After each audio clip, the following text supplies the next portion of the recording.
Job हबमध्ये तुम्हा सर्वांचं मनापासून स्वागत आहे. आज आपण 2026च्या वनरक्षक भरती प्रक्रियेबद्दल एकदम सविस्तरपणे बोलणार आहोत. ही संधी महाराष्ट्रातील हजारो तरुणांसाठी खूप मोठी आहे. त्यामुळे चला याबद्दलची प्रत्येक लहान मोठी गोष्ट सोप्या भाषेत समजून घेऊया. आजच्या या चर्चेत आपण या 5 मुख्य मुद्द्यांवर लक्ष देणार आहोत. म्हणजे वनरक्षकाचं काम काय असतं, निवड कशी होते, परीक्षेसाठी काय लागतं, पगार किती मिळतो आणि सगळ्यात महत्त्वाचं तयारी कशी करायची. सगळं काही यात कव्हर होईल. चला तर मग आपल्या पहिल्या आणि सगळ्यात महत्त्वाच्या भागाकडे वळूया. वनरक्षक होणं म्हणजे फक्त एक सरकारी नोकरी मिळवणं नाहीये, तर ही निसर्गाच्या रक्षणाची एक खूप मोठी जबाबदारी आहे. नक्की काय आहे या भूमिकेचं महत्त्व, चला पाहूया. तर वनरक्षकांची मुख्य कामं काय असतात? सगळ्यात पहिलं म्हणजे जंगलं आणि त्यातल्या वन्यजीवांना सुरक्षित ठेवणं.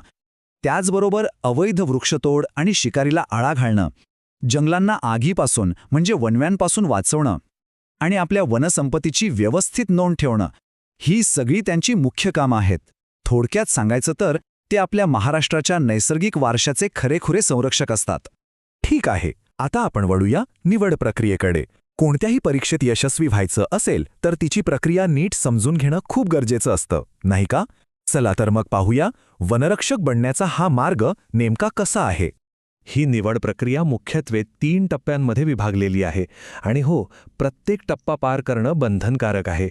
पहिला आहे लेखी परीक्षेचा, दुसरा आहे शारीरिक चाचणीचा आणि तिसरा आणि शेवटचा टप्पा म्हणजे कागदपत्र पडताळणी. एक एक करून पुढे जावं लागतं.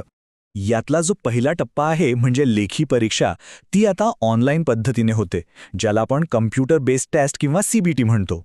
याचा अर्थ उमेदवारांना कम्प्युटर स्क्रीनवर प्रश्न दिसतील आणि त्यांना योग्य पर्यायावर क्लिक करून उत्तरं द्यावी लागतील.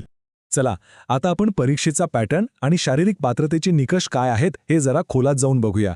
एक गोष्ट लक्षात घ्या, या भरतीमध्ये लेखी परीक्षा आणि शारीरिक क्षमता या दोन्हींना अगदी सारखं महत्त्व आहे. त्यामुळे दोन्हीकडे लक्ष देणं खूप आवश्यक आहे. लेखी परीक्षा ही एकूण 120 गुणांची असते आणि यात प्रश्न किती असतात तर एकूण 60 प्रश्न. याचाच अर्थ प्रत्येक बरोबर उत्तरासाठी 2 गुण मिळणार आहेत. बरं, आता जरा परीक्षेच्या रचनेवर नजर टाकूया. हे खूप महत्त्वाचं आहे. बघा, इथे 4 विषय आहेत: मराठी व्याकरण, इंग्रजी व्याकरण, सामान्य ज्ञान आणि बौद्धिक चाचणी. आणि सगळ्यात इंटरेस्टिंग गोष्ट काय आहे माहितीये? प्रत्येक विषयावर बरोबर 15 प्रश्न आहेत आणि प्रत्येकाला 30 गुण. म्हणजे काय तर सगळ्या विषयांना सारखंच वजन दिलेलं आहे. कोणताही विषय कमी महत्त्वाचा नाही, हे लक्षात ठेवायला हवं. आता अभ्यासक्रमाबद्दल बोलायचं झाल्यास उमेदवारांनी व्याकरण, ताज्या चालू घडामोडी, महाराष्ट्राचा भूगोल, इतिहास आणि हो, सगळ्यात महत्त्वाचं म्हणजे पर्यावरणाशी संबंधित मुद्द्यांवर विशेष लक्ष केंद्रित केलं पाहिजे. आता शारीरिक पात्रतेबद्दल बोलूया. सर्वसाधारण प्रवर्गातील पुरुष उमेदवारांसाठी किमान उंची 163 सेंटीमीटर असायला हवी, तर महिलांसाठी ती 150 सेंटीमीटर आहे.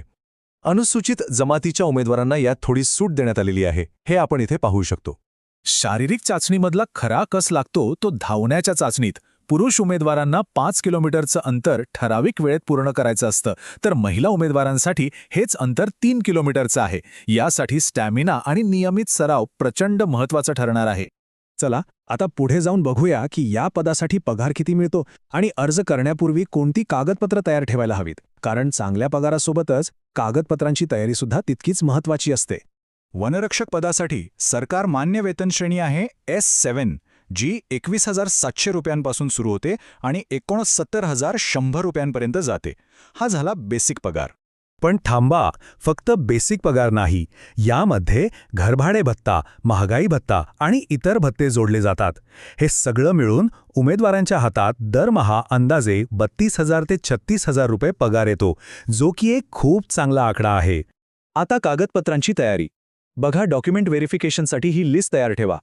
10वी आणि 12वीची मार्कशीट, शाळा सोडल्याचा दाखला म्हणजे LC, डोमिसाईल सर्टिफिकेट, जर लागू असेल तर जातीचा दाखला आणि नॉन क्रीमी लेअर सर्टिफिकेट, आणि सोबत आधार कार्ड आणि पासपोर्ट साईज फोटो. आणि आता आपण आलो आहोत शेवटच्या पण सगळ्यात महत्त्वाच्या भागाकडे. यशासाठी एक योग्य रणनीती कशी आखायची, यासाठी काही ठोस आणि कामाच्या टिप्स आपण पाहणार आहोत. बघा, यशस्वी होण्यासाठी सातत्य खूप महत्त्वाचं आहे.